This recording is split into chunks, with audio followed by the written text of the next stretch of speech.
merecedores de esa gracia que tú nos has dado. Pero ahora, Señor, en acción de gracia, nosotros te exaltamos y te glorificamos y reconocemos que tú eres suficiente, Señor, en nuestras vidas y que nosotros necesitamos de tu gracia en todo momento, Señor. Necesitamos de tu sabiduría y de la manera en que tú, Señor, obras, para que a través de ese obrar en nosotros podamos siempre estar seguros que estamos confiados en ti, Padre. Así que en Cristo Jesús te damos honor, te damos gloria. Amén.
noches.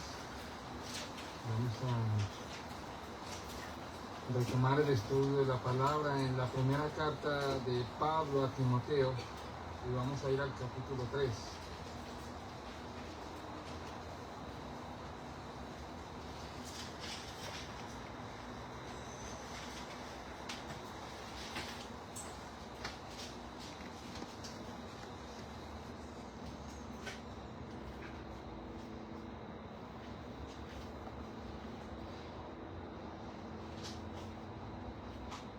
Ahora, capítulo 3, versos 14 en adelante.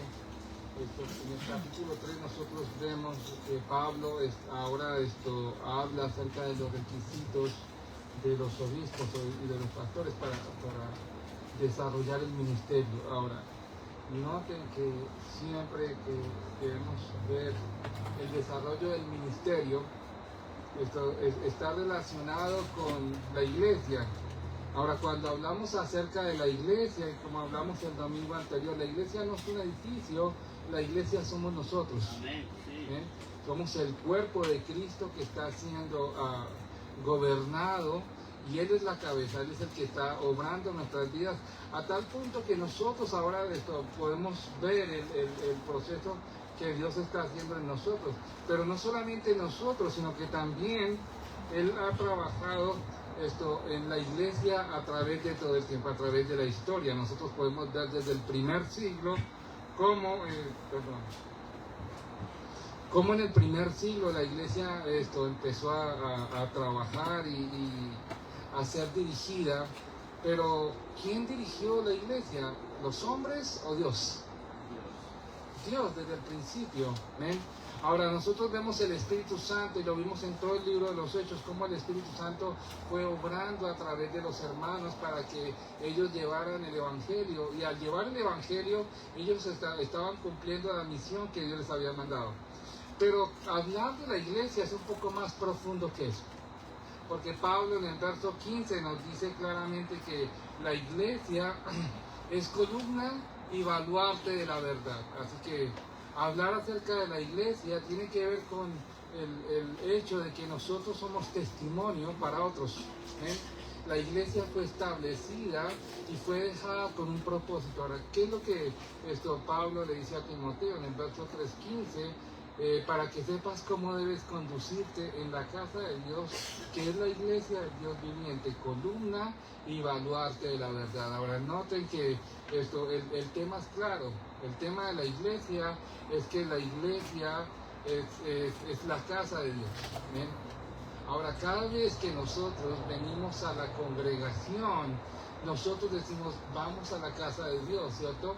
Ahora, independientemente del lugar donde nosotros vamos, debemos estar seguros que la iglesia tiene un lugar físico, ¿ok? Aunque somos la iglesia del Señor, el grupo de personas que se reúnen en un lugar, pero la iglesia también tiene un lugar físico. Y es en la iglesia donde los creyentes empiezan a crecer y a caminar juntos. No es en otro lugar. No es en un bar, no es en un salón comunal, no, es dentro de la iglesia donde ahora los creyentes empiezan a ser formados. Ahora, ¿cuál es la realidad? La realidad es que todos los creyentes que llegan a Cristo no saben cómo vivir vidas cristianas. Realmente nosotros llegamos a Cristo y no sabíamos cómo vivir vidas cristianas. ¿Cómo es que nosotros aprendimos a vivir vidas cristianas? Pues a través de la iglesia. Eso es lo que ahora Pablo dice, que la iglesia es la casa de Dios, pero también es columna y baluarte de la verdad. Entonces, ¿qué tiene que ver con que la iglesia sea la casa de Dios? Ahora nos está mostrando el aspecto de la santidad. Así que nosotros ahora determinamos que el lugar donde nosotros nos reunimos es un lugar santo. Pero ¿qué es lo que lo hace santo? ¿El piano? ¿El que haya un grupo de alabanza? ¿El que todos canten con una voz ceremonial? No, lo que lo está haciendo santo es la presencia de Dios. Entonces, dentro de la iglesia es que ahora nosotros podemos ver la presencia de Dios. Nosotros vamos al servicio y hay algo dentro del servicio que no podemos realmente nosotros explicar. Nosotros podemos ver un servicio online, pero realmente no se siente como se siente dentro de la iglesia. ¿Ven? No se siente realmente el hecho de que Dios está obrando en ese momento.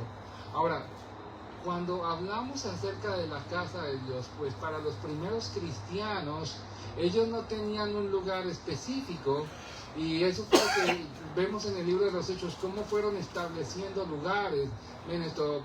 Los apóstoles iban estableciendo lugares, pero la mayoría de las iglesias se desarrollaban en las casas.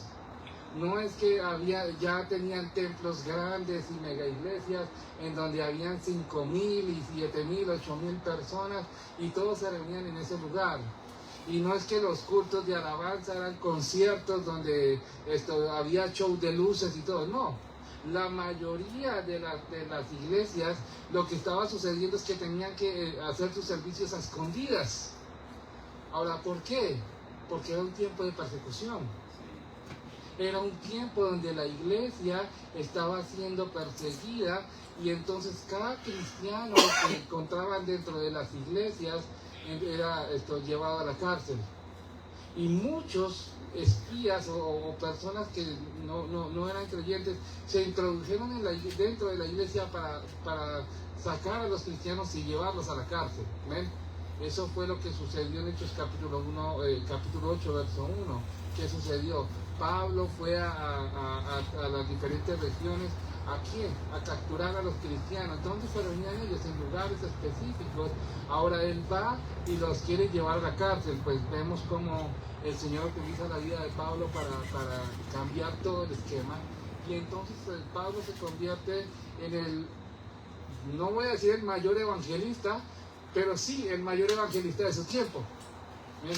Fue Pablo el que se encargó de esparcir el evangelio por varios lugares, no solamente él, pero por la enseñanza que él estaba dando, muchos se animaban a llevar el mensaje del evangelio, y eso es lo que vemos en la carta de Pablo a los colosenses y a los tesalonicenses, donde él mismo afirma que la iglesia estaba creciendo, ¿ven? Pero no eran ellos, sino que era el fruto del evangelio.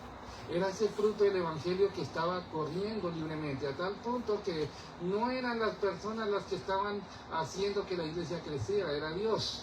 ¿Ven? Pero estaba utilizando personas comunes y corrientes para eso. De la misma manera que hoy en día nosotros, personas comunes y corrientes, todavía continuamos en el evangelio. ¿Ven? ¿Qué es lo que nos hace diferentes a ellos? Nada. No nos hace diferentes en nada, ¿ven? Ellos tenían preocupaciones, sí, nosotros también tenemos preocupaciones, ¿ven? Ellos tenían conflictos, claro, tenían muchos conflictos, al igual que nosotros. No somos no somos diferentes, por el contrario, estamos viviendo las mismas cosas, y la razón es que tenemos una naturaleza que constantemente nos está llevando a vivir esas cosas. Así que por eso es que la iglesia es santa, ¿ven? Es el lugar donde ahora nosotros nos reunimos para empezar a vivir diferente.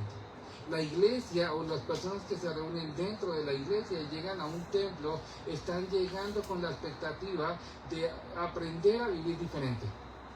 ¿Bien? Tú vas a una iglesia o vas a una congregación, y la expectativa de cada persona que va a la congregación es que las personas que están llegando a ese lugar viven de una manera diferente. Eso es algo que ahora nosotros podemos ver.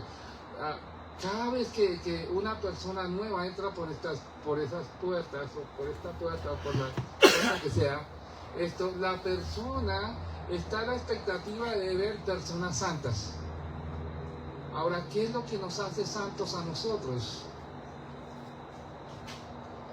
¿Cómo nosotros ahora podemos determinar esa santidad que ha sido impartida? Pues lo que hace santo es la presencia de Dios. Y cada vez que nosotros nos reunimos para glorificar a Dios, eso es lo que Pablo está diciendo. La iglesia es la casa de Dios, pero también es columna y baluarte de la verdad. Entonces es una columna, es algo firme que ahora nos está llevando a esa verdad. Ahora, Pablo realmente declara que cada aspecto de la iglesia tiene una connotación espiritual también. ¿Ven? Nosotros estamos viviendo en un terreno espiritual, aunque no lo veamos.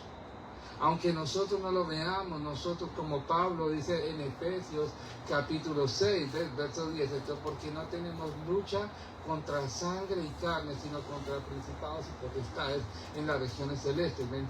Tenemos una lucha espiritual constantemente. Ahora, esa lucha espiritual la vamos a ver cada día en nuestra vida. ¿En dónde? En la vida diaria, ¿ven? Pero dentro de la iglesia, entonces ahora nosotros tenemos la capacidad, ¿cierto?, de entender esas cosas. Antes no las entendíamos. Ahora Pablo no llama a la iglesia un club ni una institución religiosa, sino la llama la casa de Dios, donde mora el Dios viviente. Ahora, Dios no es un ídolo.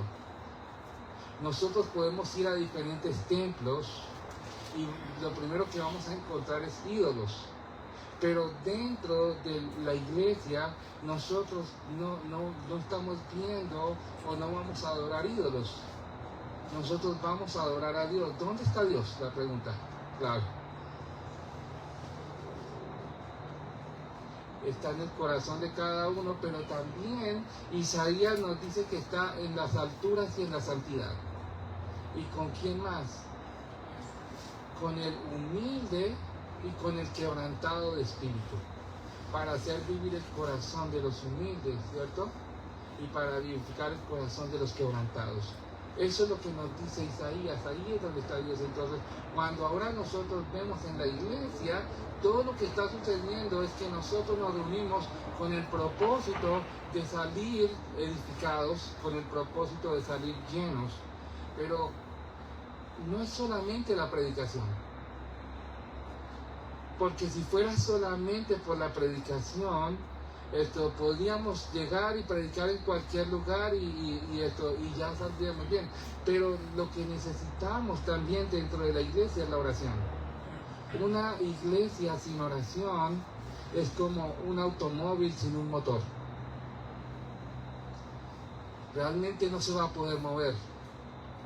A no ser que esto sea como el de los picapiedra, que sacan los pies y empiezas a hacer que se mueva, pero no vas a ir muy lejos.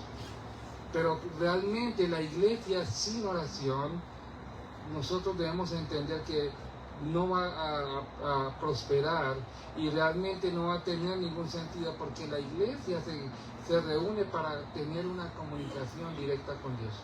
Así que el Señor mismo habla acerca de su casa y dice: mi casa será llamada casa de oración para todas las naciones. Mateo capítulo 21, verso 13. Ven, Jesucristo mismo está diciendo que su casa será llamada casa de oración. Así que, ¿para qué venimos a la iglesia? Orar. ¿Ven? El problema es que nosotros estamos acostumbrados dentro de la cultura que tenemos ahora, que la oración es de 5 minutos, que una oración de 20 minutos cansa, que yo no podría orar 1 hora o 2 horas, pero la realidad es que si nosotros entendiéramos la necesidad que tenemos de la oración, estaríamos orando más, a tal punto que los reformadores, o uno de los reformadores, Martín Lutero, dijo: tengo el día tan ocupado que las primeras 3 horas del día las voy a tomar en oración. Ahora, porque debemos tener la importancia realmente a lo esencial. ¿Qué es lo esencial para nosotros? Salir corriendo o tener un tiempo real con el Señor. Se supone que lo esencial es tener un tiempo real con el Señor. Así que la oración, si la oración se apaga, la iglesia deja de ser la casa de Dios y se convierte solamente en un edificio. Y cuando pensamos en eso, obviamente en las circunstancias que estamos pasando en este momento, nosotros podemos darnos cuenta, ¿ven? El edificio puede destruirse, el edificio puede colapsar y de un momento a otro esto quedar en ruinas, pero la iglesia continúa. Sin paredes o con paredes, la iglesia continúa. ¿Eh? Porque nosotros estamos siendo dirigidos para poner nuestra confianza y nuestra esperanza en el Señor. Así que lo primero que debemos entender es que la oración, como vida de la iglesia, debe ser prioridad de nosotros. La oración es el cuerpo de Cristo, lo que es el aliento al cuerpo humano. ¿Ven? Sin oración nosotros no podemos subsistir. Realmente nosotros podemos vivir pensando que vivimos vidas cristianas, pero no es hasta que llegamos a la oración cuando realmente nosotros empezamos a rendir todo nuestro corazón a Él. ¿Ven? Como esto le cité en un momento, Isaías capítulo 15, ven, debe haber un corazón que humilde y un corazón quebrantado. ¿Para qué? Para que el Señor empiece a orar. Y eso es lo que hace la oración. La oración nos lleva a reconocer que no somos realmente lo que nosotros pensamos que éramos. Y eso es lo que empieza a mostrarnos. ¿Ven? Nosotros podemos ver la realidad de nosotros. Podemos pensar que si vamos al gimnasio y empezamos a hacer mucho ejercicio, nuestro cuerpo se va a mantener bien, saludable, pero resulta que viene una gripa. Y no importa que vayas al gimnasio, no importa que hagas tanto ejercicio, la realidad es que vemos que nuestro cuerpo está propenso a enfermarse. No importa que hagas todo el ejercicio, que te alimentes bien, que comas bien, nosotros estamos propensos a decaer. Y esa es la realidad. Entonces, mucho más en la parte espiritual. ¿Qué es lo que nos sostiene en la parte espiritual? Pues como creyentes nosotros debemos entender que hay una parte espiritual que nosotros debemos alimentar. Y la pregunta es: ¿de qué la estamos alimentando? ¿Qué es lo que nosotros estamos dándole a nuestro espíritu para que alabe a Dios? Es sencillo. Dos cosas. O la carne o lo que proviene del espíritu. Las cosas de la carne nosotros las vemos en Romanos y las vemos en Gálatas, y son las que dicen: estas no agradan a Dios. Pero las cosas que son del Espíritu son las que nos motivan y nos guían a adorar a Dios. Así que cuando nosotros estamos viendo el punto más fuerte de la adoración, es que nosotros debemos tener dependencia de Él. ¿Qué tanto nosotros podemos tener dependencia de Él? Pues los puritanos solían decir: el ministro que ora poco, predica mucho de sí y poco de Cristo. Esto es algo que aún en la vida práctica, el ministro que ora poco predica mucho de sí y poco de Cristo. Y si lo aplicamos a nuestra vida, pues si nosotros oramos poco, ¿de qué estamos llenos? Pues de nosotros mismos y poco de Cristo. Ahora, ¿qué es lo que hace la oración? Nos está mostrando la necesidad que tenemos de Él. Así que, hermanos, con esto vamos a ir a lo principal. Lo principal en esta noche es rendir nuestro corazón delante del Señor. Lo principal en esta noche es que nosotros podamos entender que necesitamos de su gracia en todo momento. Su gracia nos salvó. Pero su gracia no se queda solamente en la salvación. Su gracia es la que nos muestra la necesidad que nosotros tenemos de Él. Pablo le dice a Tito que la gracia de Dios se ha manifestado para salvación a todos los hombres, enseñándonos que renunciando a la impiedad y a los deseos mundanos, nosotros vivamos en este mundo sobria, justa y piadosamente. Y no solamente eso, sino que también aguardando la esperanza bienaventurada y la manifestación gloriosa de nuestro gran Dios y Salvador Jesucristo. Si esa es una realidad de nuestras vidas, ahora noten todo lo que está sucediendo. Ven cómo la iglesia entonces empieza a caminar junto allí y empezamos a entender ese versículo, es un solo versículo que nos está diciendo que la iglesia es la casa de Dios, es columna y es baluarte de la verdad. ¿Ven? Entonces, en todo ese contexto, ahora nosotros podemos ver claramente que si la iglesia es columna y baluarte de la verdad, Pablo está declarando que la iglesia, o esto significa que está sostenida y está defendiendo el evangelio, ¿ven?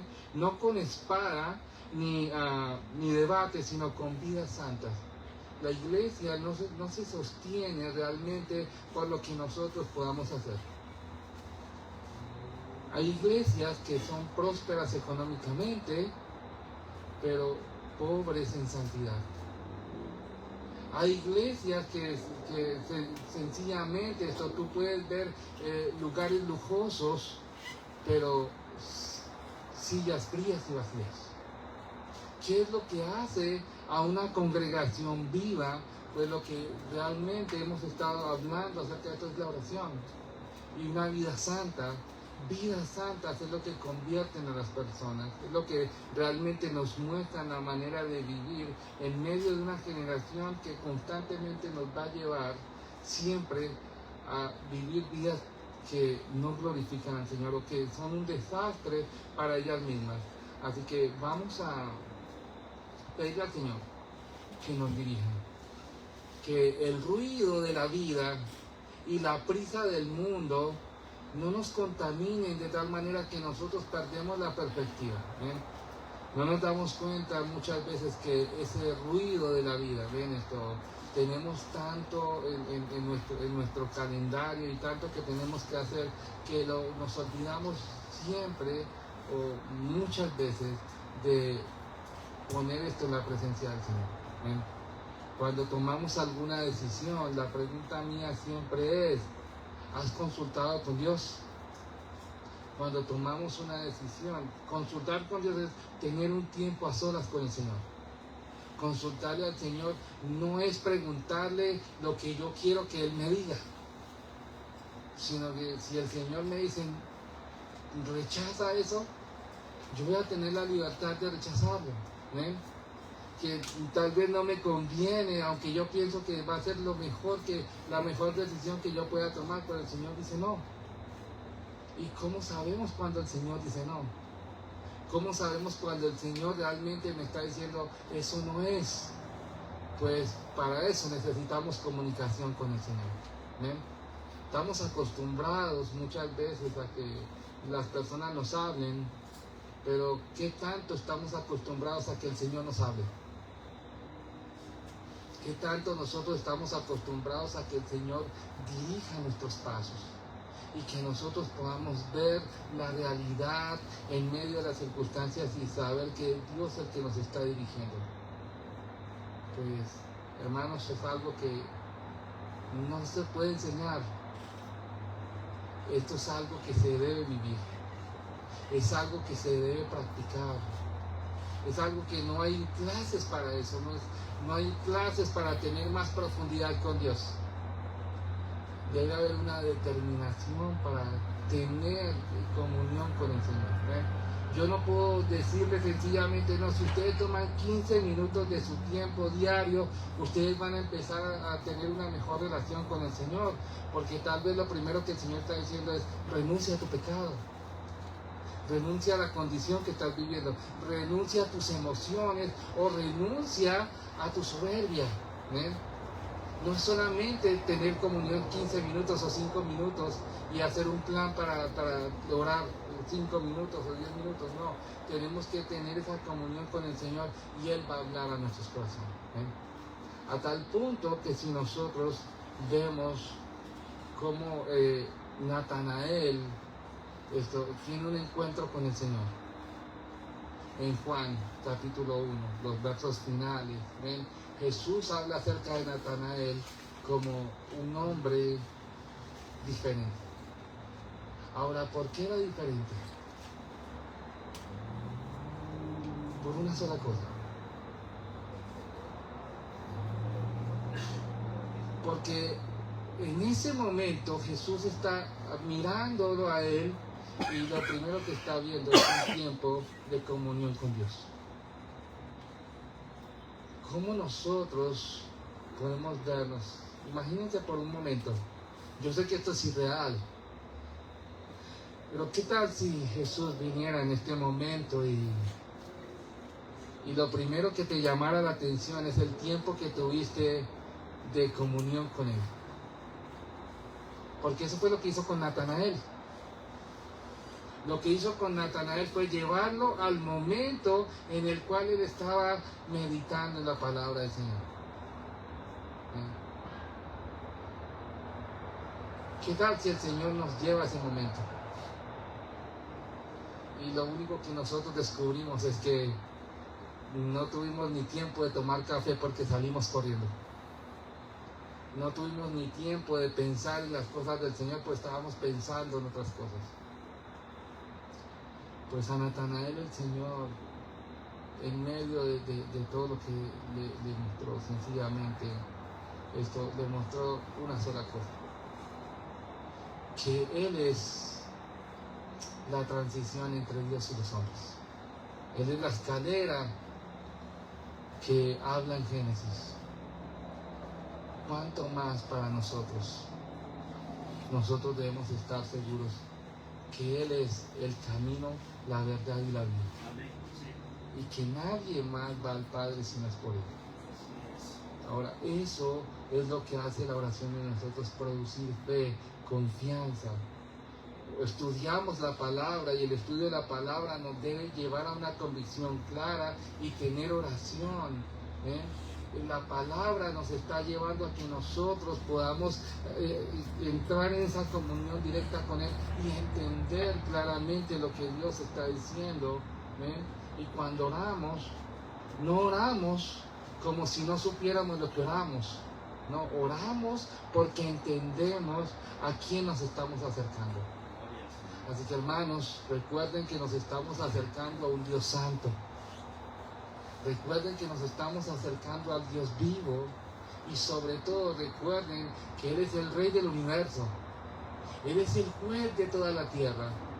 Él es el que determina tu vida y tu existencia. La razón por la cual no hemos caído, no hemos perecido, es porque Él nos está sosteniendo en su mano. A este Dios es que nos estamos acercando. Y cada vez que oramos y entablamos una relación con Él, lo podemos hacer por la obra de Cristo. ¿Ven? Ya no esperamos un año, ya no estamos esperando un tiempo determinado, sino que ahora podemos acercarnos constantemente a su presencia. Eso es gracia. Así que en este momento, pues vamos a darle gracias al Señor por esa gracia que nos ha dado. Les voy a pedir que formen grupos pequeños, porque vamos a tener un tiempo de oración.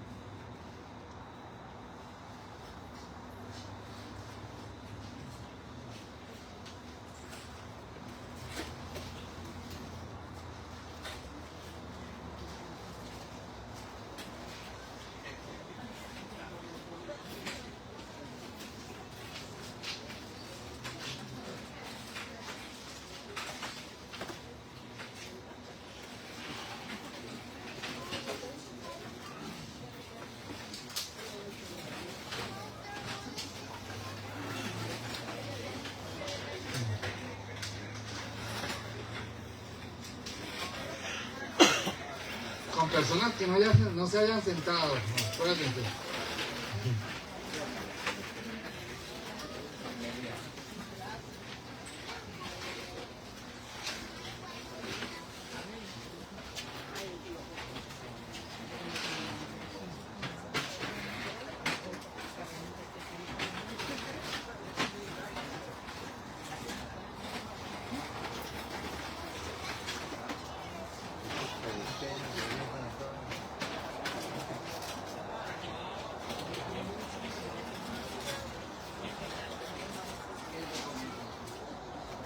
¿Listos?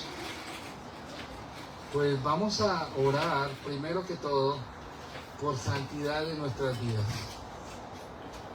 Y lo que vamos a hacer es que vamos a tomar este tiempo específicamente por eso, Y paramos y ya les voy a dar la siguiente petición, ¿ok? Pero lo primero que vamos a hacer, orar, es por santidad en nuestras vidas. ¿Qué es lo que significa santidad en nuestras vidas? ¿Ok?